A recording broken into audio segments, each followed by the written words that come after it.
Саламатсыздар ма? Бүгінгі лекция тақырыбымыз қышқыл негіздік титрлеу. Лекция барысында қарастыратын сұрақтар.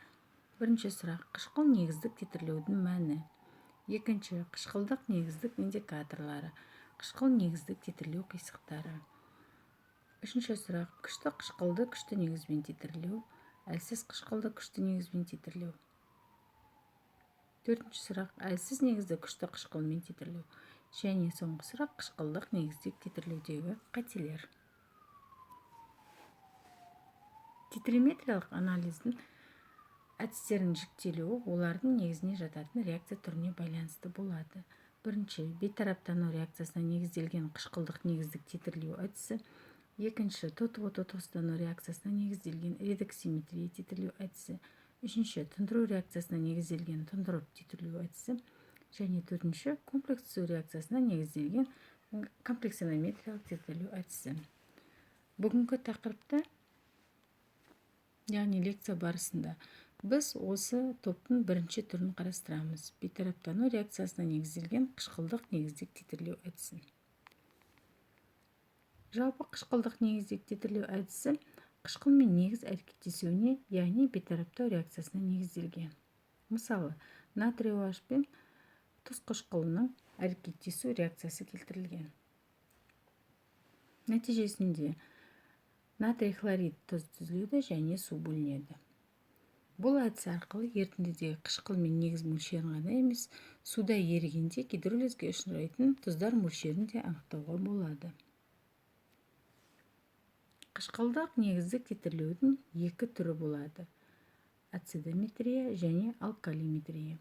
Ацидометрия титрлеу кезінде титрант ретінде қышқыл ерітінділерін пайдаланып, негіздердің не тұздардың мөлшерін анықтайды.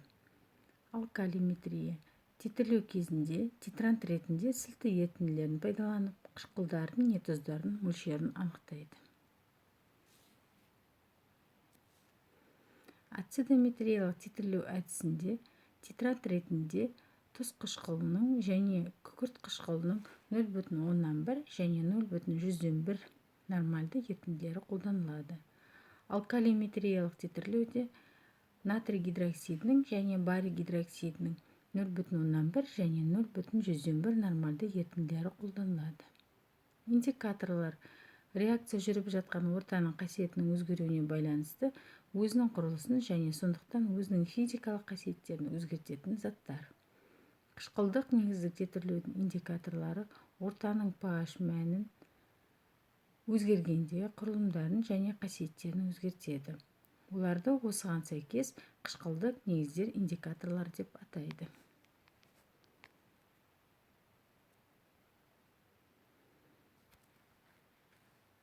Бұл әдісте қышқылдық негіздік индикаторлар тобы қолданылады.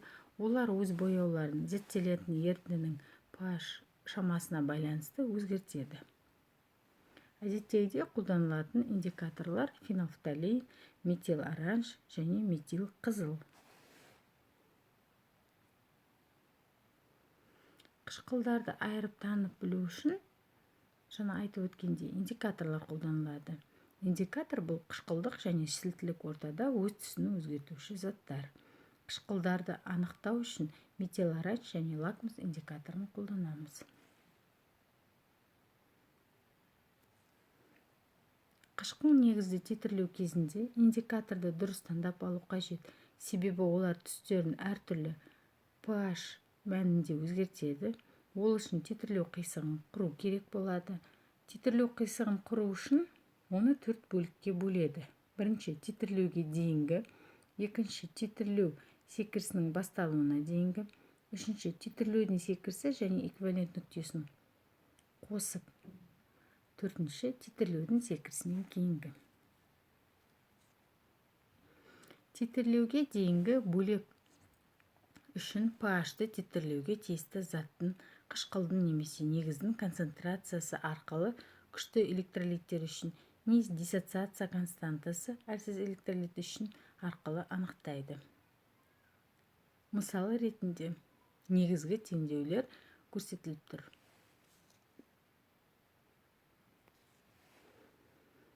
Қышқыл негізді титрлеуде мына титрлеу түрлері қолданылады.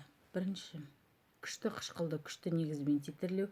Екінші, әлсіз қышқылды күшті негізбен титрлеу. Үшінші, күшті негізді күшті қышқылмен титрлеу. Төртінші, әлсіз негізді күшті қышқылмен титрлеу. Және бесінші, әлсіз қышқылды әлсіз негізбен титрлеу. Титрлеудің осы 5 түріндегі pH мәні есептеуді қарастырып көрейік.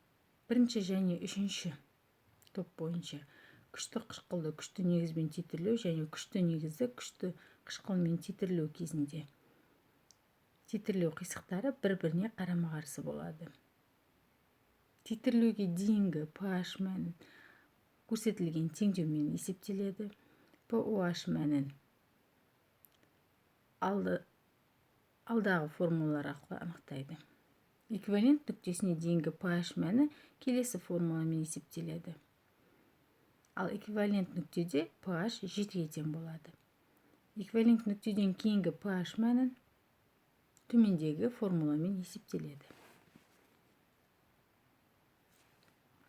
Екінші, төртінші топ бойынша әлсіз қышқылды күшті негізбен не керісінше титрлегендегі титрлеу қисығын құру үшін pH мәнін есептеу. pH-ты есептегенде сутегі иондар концентрациясын ерітіндідегі қышқылдың жалпы концентрациясына теңестіруге болмайды.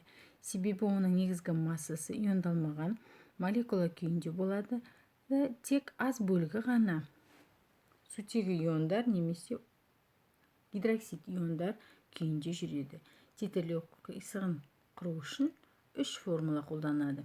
Бірінші, титрлеуге дейінгі pH-ты есептеу, яғни әлсіз қышқыл ерітіндідегі. Екінші, титрлеу процесі кезіндегі pH-ты есептеу, яғни ерітіндідегі әлсіз қышқыл мен оның тұзы болғанда.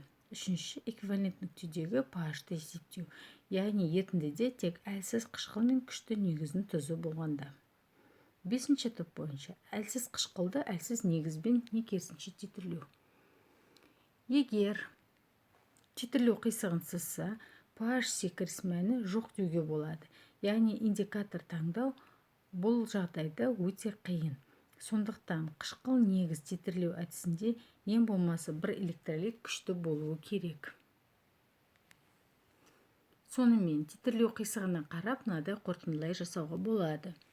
Түсін тек pH 7-ге тең болғанда өзгертетін индикаторда ғана таңдамауға болады. Екінші, тым концентрациясы жоғары, не тым концентрациясы төмен ерітінділерді титрант ретінде алуға болмайды. Концентрациясы көп болса, титрлеу әдісінің қатесі көбейеді. Концентрациясы аз болса, титрлеудің секірісі аз болады. Сондықтан ерітінді концентрациясы 0,1 нормальды, оптималды деп есептеледі. Алдарыңызда көріп тұрған бақылау сұрақтары. Келесі сабақта осы сұрақтарға жауап берулеріңіз сұралады.